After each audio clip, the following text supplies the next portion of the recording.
Hey guys, what's up? So, I bet you guys did not think I was gonna make an episode 2. I know some of you guys watching didn't think I was gonna make an episode 2, but here we are. I was actually just like kind of busy the last couple of days.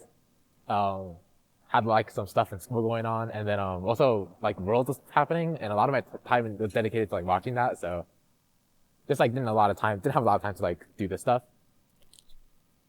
But yeah, so I mean, I took a couple of notes actually, uh, while I was gone though. So I'm gonna go in order of them. I don't really have anything else to say with this intro, so let's head into it, I guess. So, first order of business is Max Verstappen winning his fifth, possibly, World Drivers' Championship. Now, that was written down in my notes before the Mexican Grand Prix, but I think even after that like finished, considering how Piastri like placed what P5, and even though Norris like placed like P1, and Max unfortunately got fucked by the virtual safety car, which by the way was completely bullshit. Like when I saw that, I was like, dude, there's no fucking way they just did that. Because like literally Sainz's car was out of the way. It was like there's no, this track is already safe. Why do you need a safety car if the track was safe? Anyways, like when I watched the entire thing live by the way, because Mexico is like in my time zone. Um, and dude, I watched it from lap one to lap like fucking like I think 77 or something, and I was so mad at the end. Cause like the entire race, I'm like, yeah, this strategy is buns. And at the end, I'm like, wait, this strategy might be the GOAT. And then they just get fucked by a safety car. Like I know Verstappen could have passed Leclerc there at the end. It's actually insane. Um, that's a bit unfortunate, but I think he still has a good chance because, I mean, even though he's lost a decent amount of points to Norris, we're still gaining on the championship. And if you, considering like how badly they completely threw the last race, before Mexico, I feel like it's definitely doable for Verstappen to still win his fifth. It's a bit copium though, I think at this point, but I don't think it's that bad. But yeah, so like, okay, here's the thing, like, am I like a Verstappen fan? I guess like yeah, but like, am I a Red Bull fan? Not necessarily. My favorite team is Williams, right? And honestly, I think my favorite driver is probably Leclerc. I think he's a cool guy, and I think he's honestly been a bit unlucky his career. But like, I think just for this year, I'm a Verstappen fan. I think this comeback is like actually like generational if it happens. And I don't like I just don't like McLaren. Fuck these guys. So yeah, I'm a Verstappen fan for this season. Pretty chill actually. It's nice when you win, unlike Williams, but whatever. Okay. I think that's enough about that. We can move on to like other random thoughts. So the other day, I maybe like a day yesterday or something, I was chilling and I was playing this game and there's this guy who was bald and I was thinking about it. I was like, damn, what if like, do bald people get hired for like cave exploration more because like if you shine the light on their head, it would just reflect everywhere, thus making their head like an omnidirectional headlight. You know what I mean? I feel like that would save a lot of money. You know, like you're in a cave and you're like, damn guys, our headlights or flashlights are running out of battery. What do? Well, we turn all of them off and we shine it at the top of the bald guy's head. And all of a sudden we have one flashlight turned into an omnidirectional headlight. And now nobody needs any headlights. We just need that one light points at the guy's head. Like, tell me I'm not a fucking genius, bro. Like, tell me that is not like the greatest idea you've ever heard. And then I was thinking about it, right? And I was thinking, well, what if we just take that to another level? You know, why do we need a guy to hold the flashlight at this guy's head? What if we just had a thing that held the flashlight at his head to begin with? And so I propose the inverted headlight. So basically, it's like a ring around your head and a little like grabber arm like pointing upwards from the thing on your head. And then the grabber arm will grab the flashlight and flash it directly down on your head, which will then reflect the light everywhere. And then, you know, like effectiveness varies with baldness. But I think that's genuinely a great idea. I see no flaws with this issue, with this idea. I think it's a flawless idea. Anyways, yeah, I feel like a lot of people would hear this section of like the video, and they're gonna be like, yeah, bro, you tripping, man. And you know what? I'm just gonna accept that, I guess. But I know I'm not tripping. I know that's a good idea. Or whatever. Okay, but speaking of like people, you know, like imagine if we had like 4 hands instead of 2. And I know what you're thinking. I'm sure like a lot of people have thought of that. This is hardly a random thought, bro. And like, you know, you're right. But like, I feel like a lot of those people who think like, oh yeah, what if you had 4 hands? They're thinking, yeah, like, oh, what if you had 2 left hands on the left side and 2 right hands on the right side. Kind of like that Pokemon Machamp, but with like I think 1 less arm because Machamp has 6. And that's where it's different. You see, if we have a person with 4 arms, it's gonna be 1 left arm and 1 right arm on one side, and 1 left arm, 1 right arm on the other side. Okay, so you're gonna have like flip-flop arms basically for your second set of arms. And you might be thinking like, whoa, why would you do this? This is so stupid. And I'll tell you why, okay?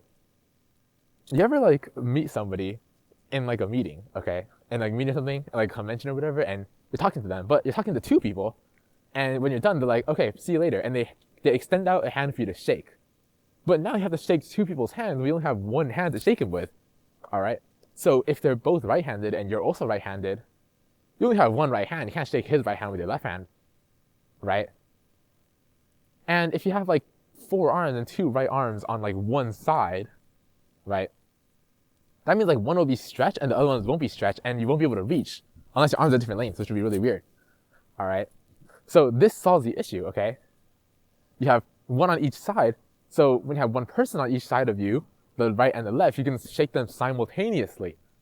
Okay, you see how that like, also, what am I gonna do with 2 right hands on the right side? You know what I mean? That's like, that I'm still gonna need 1 of the arms from the other side of my body to do something. Cause like 2 right hands is not gonna accomplish nearly as much as a right hand and a left hand, you know what I mean? It's like, doesn't got the directionality.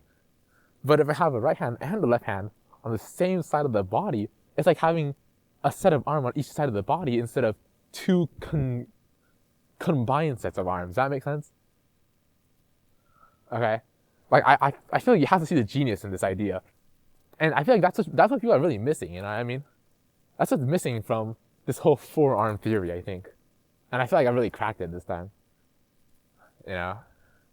I think this is actually one of my best ideas yet. Alright, so that's enough of that, I think. Although if I talk too much about it, like, people are gonna think I'm stupid or autistic, which they maybe already do. Whatever. But yeah, so something else I really want to talk about now. Not a random thought, just like a rant. Like I said, I've been watching Worlds, and if you've been following along, you'll know that G2 drew top esports. And honestly, like, I am like very happy about this, because if you think about it, like, who could we have drawn? It's either like we could draw top esports, we could draw CFO, or we could draw like T1. Like, are we really trying to draw like T1? Like, not really. You know what I mean? Are we trying to draw CFO? Like, maybe. But like, I think in my opinion, Test, CFO are like the same level. And like, the fact that we drew like them and not any like actually good team is like super, super nice. So I think it really gives us a really real, like an actually real chance to make it somewhere. Now, like, I don't want this to age like milk. And like, it might, I guess. That's what you get with like EU when you root for them. But what I'm envisioning right now, right, is we beat top esports, right? And then T1 beat AL because they don't lose the LPL in the system, in the playoffs, right? And then, alright, and then on the bottom side of the bracket, Genji just beat HLD as of this recording. And then I think KT are gonna beat CFO, and they're gonna upset Genji again, just like they did in the playoffs. What will this get us now, okay? This means we'll get a KT in the finals, which I don't personally like. I don't like KT. But like, you know, it is what it is. And the reason I say that is because it's G2 and T1 on the opposite side of the bracket. Now, you know, you're thinking, but wait, isn't it T1 at Worlds? And like, you're right. But T1 have not scaled so far at this Worlds. Their Worlds run has been just like FlyQuest and some other like Western teams, like whatever. Not a big deal. And like, even if they beat AL, that's just the curse of the LPL, you know? But you know who isn't from the LPL is G2. So if we had a G2 T1 game, G2 is not from the LPL, which means that theoretically, like, it's winnable, you know? So, you know, we take our G2 win against T1, and it's G2 KT Grand Finals. And like, tell me with a straight face that G2 KT is not winnable for G2. Like, this is definitely a winnable matchup. Like, that is the world we exist in, where we could have a G2 KT matchup, like, realistically in the Grand Finals, and it's so winnable for G2. Bro, honestly, like, if G2 do end up winning Worlds this year, I think, I don't know, man. Maybe I'll just ascend into, like, godhood. Because, dude, oh my god, I've been saying it for ages, man. Now, like, of course they could just lose its top esports, like, I think tomorrow, and I look like a fool. But you know, like, hey, at least we're better than A. That's what matters. Okay, moving on from that though. So the other day, I was like thinking about like Legends ZA, like the Pokemon game Legends ZA, and I was thinking about these megas, and I was like, wait, you know, it'd be really cool, like Mega Aegislash. And then I thought about it, and I was like, wait, you know, it'd be also really cool if I had like an Aegislash IRL, which I think everybody would find pretty cool. But then I realized, hey, wait a minute, uh, I could technically have an Aegislash IRL, because if I just like built my own Aegislash and then had a cosplay that like incorporated the Aegislash into the costume, which I can definitely do, like then I would basically have my own Aegislash IRL. And that's what I'm thinking. So one of my friends a little while back, they're like, yo bro, I think I'm gonna get into building and doing cosplay. And I told them, I was like, yo, you know, building sounds pretty fun, but I don't think I would actually do the cosplay. But like, if it means I can get like an Aegislash on me, like, then maybe I will do cosplay, bro. That's pretty fire. But what's really got me is that like, so the Mega Keystone, right? It looks pretty cool. And I was thinking about it, I was like, hey, what would be the optimal material to make a Mega Keystone out of IRL? And I'm thinking, it must be a marble, right? But then I look at the Mega Keystone, and it's like, okay, well, it's probably slightly bigger than your standard marble, but you can make marbles in a bigger size. But then I look at it and I realize, like, hey, wait, like, how would you realistically make that as a marble? And like, where would you even buy one? You know what I mean? I was looking around, I could not find anybody who would sell marbles to me that were like custom order, like that. And maybe I was like bad at searching or something, but I don't know, I couldn't find anything. So then I thought about it myself, and I was like, okay, well, I guess I could like make one myself with like something. I don't really know what. So I've been looking into that, but not much luck, honestly. So maybe like I'll find like some inspiration online, like when some event comes up or something. But until then, I don't really know what's going on with that. Okay, so I'm moving on from that now.